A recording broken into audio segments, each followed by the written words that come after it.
Okay, one more video for the night. It's getting very late in the wee early hours in the morning. But still here to bring you the content. What you're looking at here right now is Marvel Snapshots Submariner #1 by Bennett, Ordway, and Grunditjern. I apologize for murdering that last name, but hey, I'm used to it. I have one of those names too, so I feel your pain. At any rate, Marvel Snapshots Submariner. Obviously, from the cover, you can tell that this is yet another masterwork of Alex Ross. The best cover man in the biz, in my personal opinion. Gotta love it. Now, I mentioned in my previous videos that there is a little bit of confusion surrounding these Marvel's books. The Marvel's X series, I think, is a fantastic prequel to Earth X. As I've mentioned, I think that that's a great normie fare to try to get non-comic book readers into the comic book reading sphere. And the reason for that being is that they're just very accessible stories. You don't need to have years of canon backing things up. Anybody can pick up that book and enjoy it. The last review that I did was for Marvel #1, and another fantastic cover on that one by Alex Ross, but there's a couple different stories in the book itself, and I just found it to be very cluttered, very hard to follow. The art, well, there was different stories, but the art in the Spider-Man story, I just couldn't wrap my head around it. I found it very hard to follow. I found the Doctor Strange portions very hard to follow, as well as the story with the Incredible Hulk. It was just a little bit convoluted, and I didn't enjoy it too much. Now, of course, I will probably pick up Marvel #2 when it comes out, just because I like this kind of story, and I'm hoping that that first issue was more of an anomaly than anything else. So here we have Marvel Snapshots Submariner #1, and my Return of the Jedi cup hiding in the corner. It's got, believe it or not, I'm drinking a non-alcoholic beer right now. It's Partake Pale Ale, brewed in Toronto. Good Canadian company. I'm actually allergic to alcohol. I have a terrible reaction to it, but I love beer. And this is the first beer that I found that's non-alcoholic that I really enjoy. So I thought I'd share that with you. And hey, is there any better way to enjoy non-alcoholic beer than in a Return of the Jedi glass? Probably not. But I think you've heard enough about Return of the Jedi for one day. At very least, I'm not talking about the divisive movies. We're talking about a universally loved one. So, you know, it is what it is. Now, Marvel Snapshots is a little bit different. So, much like the original Marvel series by Alex Ross and Kurt Busiek, where it was a third-person story where a reporter was basically telling about all of the different marvels he had been witnessing with the emergence of enhanced superheroes and other such heroes.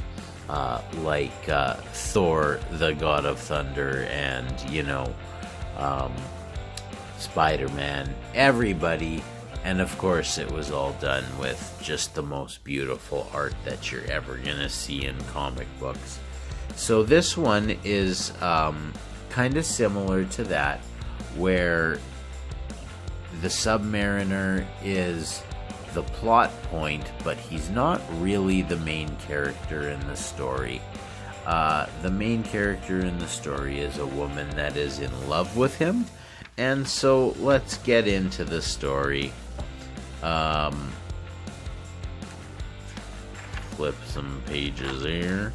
So this here is the lady who is enthralled with the Submariner. She's in love with him.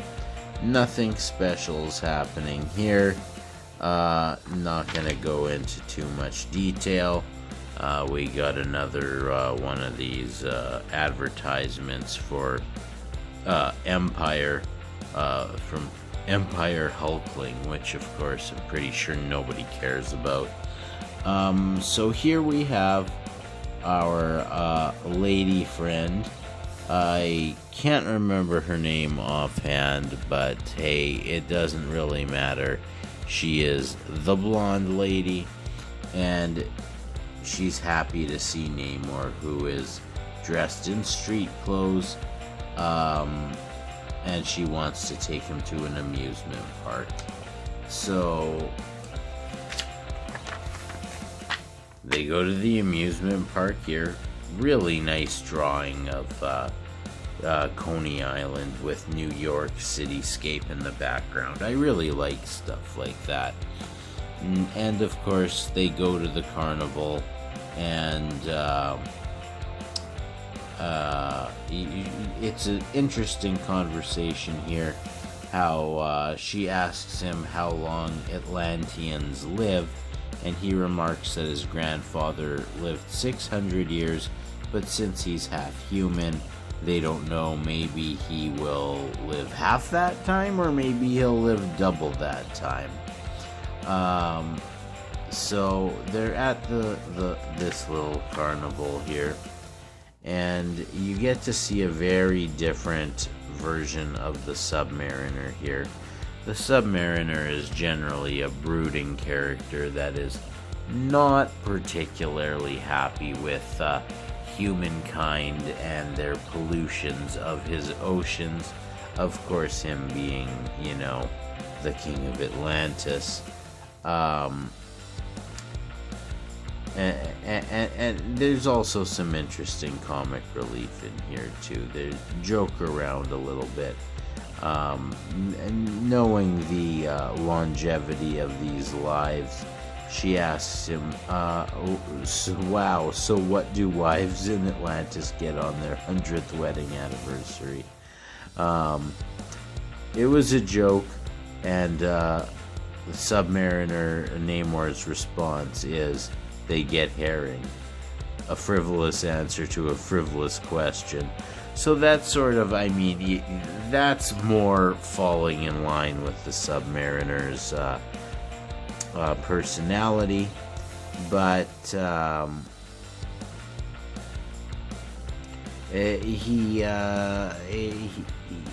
he's still that same Submariner, but he is a little bit of still being a little bit of that dickish character that he's been known to be. He, of course, here plays a practical joke on this woman who is in love with him and douses her with water. She doesn't like that too much, but, she'll forgive him. He remarks, I find myself apologizing more than usual today. Forgive me. I've been out of sorts since returning from... And then he says, what? What could possibly have happened? And so then he just got startled, basically. There's a shooting gallery. at the carnival. He got startled, wasn't really understanding the situation. But once he does, he realizes that these carnival games are going to be child's play for him. And, you know, he does good there.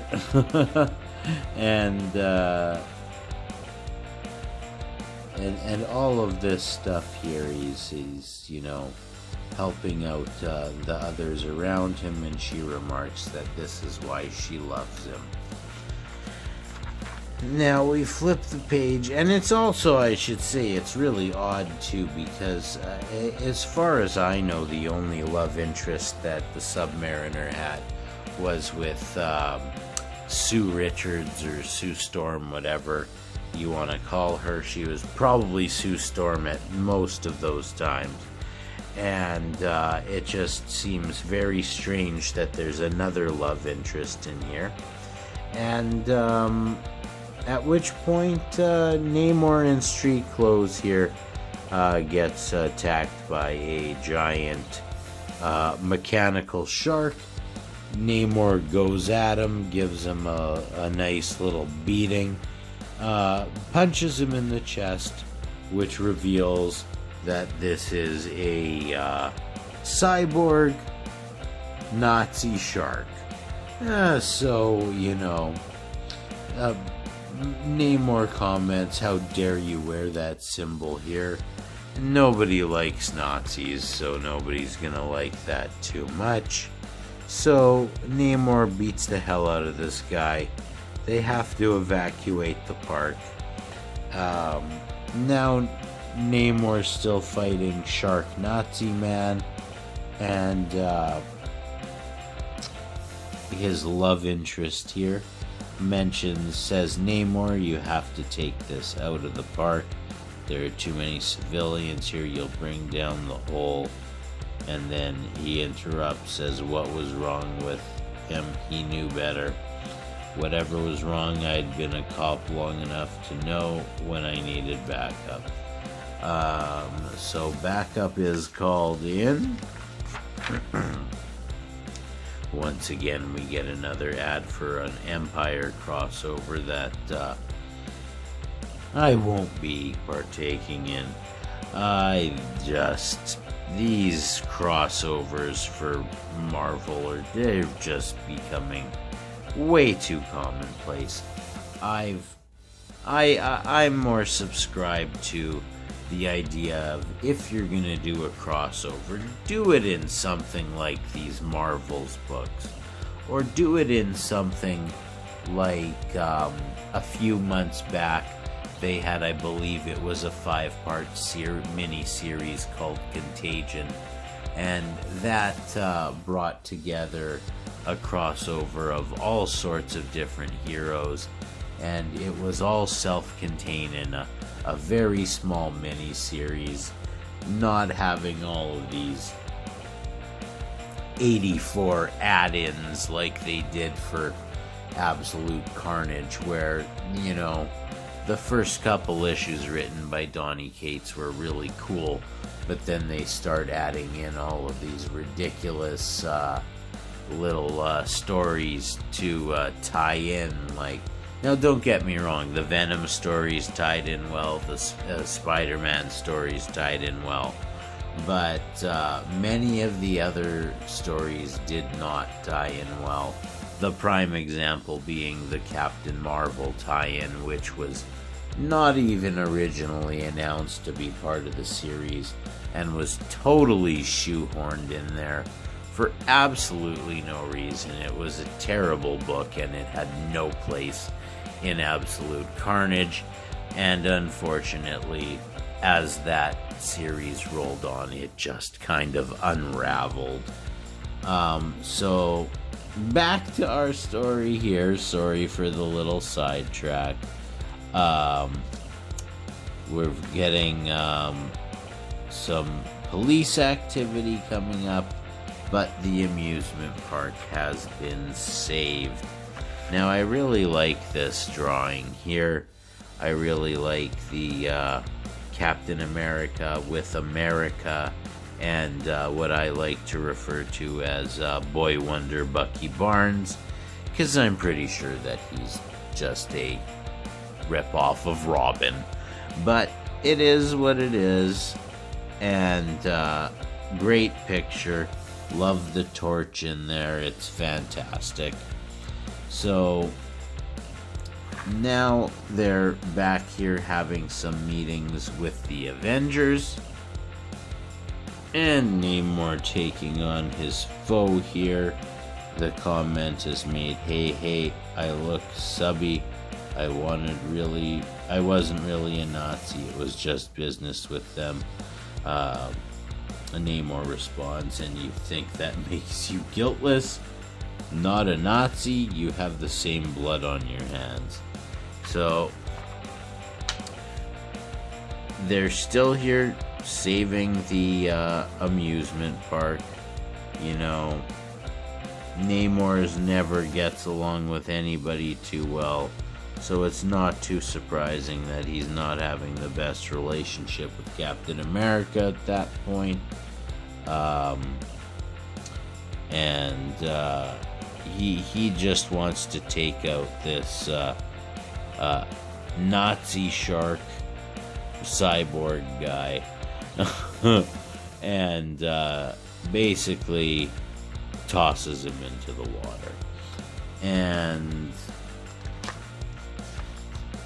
flipping the page again, we see that in the water he's still chasing after this shark, because of course sharks can swim, and so can the Submariner.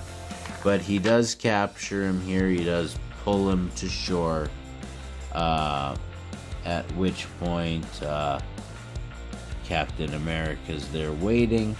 There were no civilians around, but even if there had been, I'm not sure would have stopped Namor. So that's basically the Avengers kind of saying that, like, Namor's a little bit of a loose cannon. He can be helpful at times, but he could also be very, very antagonistic and potentially murderous. So flip over next page here, and Namor is looking now like the Namor we know, and that the Avengers up here are saying that I think his arm is still moving, he's still alive. That mistake can be corrected according to Namor. Namor's never been shied away from doing some killing if he needs to. So it's remarked to him that they don't have to kill to win a war. And Namor's response is, well, always be at war with his kind. His love interest remarks, Namor, it's over, the war is over. And so, whoa, camera problem again. So we'll flip the page one more time here, and now you see Namor, who is having a conversation with the Human Torch. Somehow this shark is still alive, rips open the casing, and it's actually a man inside. Now Namor becomes quite upset here in the bottom panel, where he notices that they are in Bitburg, Germany, where he helped liberate a Nazi concentration camp outside the city. So Namor does have redeeming qualities, even though he can be a bit of a dick sometimes. And he gets very emotional and starts crying. He says, no, it will never be all right. And he's referring to the changing worlds. There were mass graves built they can't understand what is really going on here. But you do see here that the love interest and Namor are becoming closer together. But then, of course, Namor takes off, saying a prince of the realm does not seek help. He does what he must, whatever the consequences. And she responds in her mind. And just like that, he was gone as usual. Then it was my turn to go to section 8. So, flipping the page here, she enlists America to try to help her on her side. There's nothing too fantastic going on in these scenes here. Here's Namor looking down, and he's remarking, without you, he might be remembered as the maniac who destroyed New York until somebody finally found a way to kill him. So things are getting very interested and heating up here. As you can see, the love interest and Namor do actually get together. So that's a happy thing. Everybody likes to see that. And, you know, nothing too serious is happening after this point here. It's just sort of like a calm ending to the story. Everything's been kind of taken care of. And we look forward to the next issue.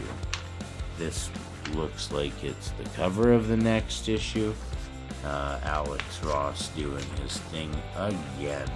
So, very different than some of the other Marvel titled series like Marvel's X and Marvel's Period.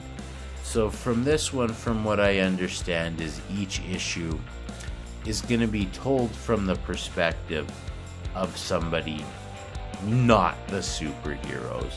Very much like in the original Marvel series by Ross and Busiek.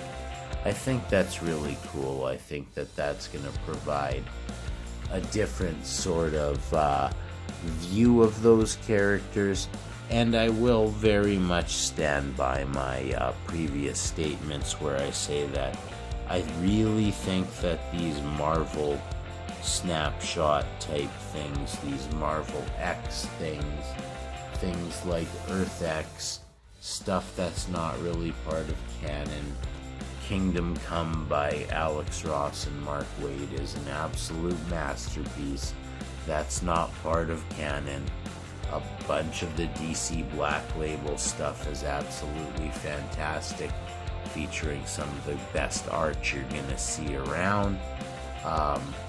So I highly recommend picking up those things, especially if you're trying to provide some reading entertainment to non-comic book readers that maybe have seen some of these movies and really would like to check something out. I think that Elseworld stories are great for that. I think that Black Label stories are great for that. I think What If stories from Marvel are great for that. And I think these new series that they're coming out with the Alex Ross cover art and some writing and all of that stuff, I think this is perfect fare for the either lapsed comic book reader or just new comic book readers in general. Gotta love that cover. Yellow background, Submariner popping right off the page. At any rate, you've been watching the Son of the Morning Comics channel. If you like my content, please subscribe to my channel, like the video, hit the notification bell, and head over to the Twitters. My handle is Son of the Morning 7. More than happy to answer any questions that anybody might have. also open to dialogue. I like talking about comics.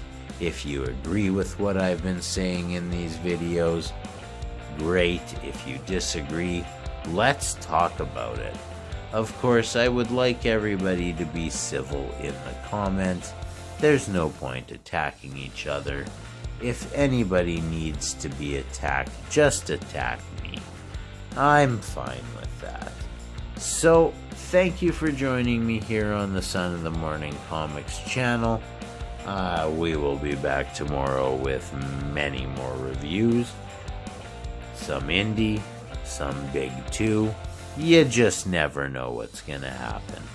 So until then, we'll talk to you soon.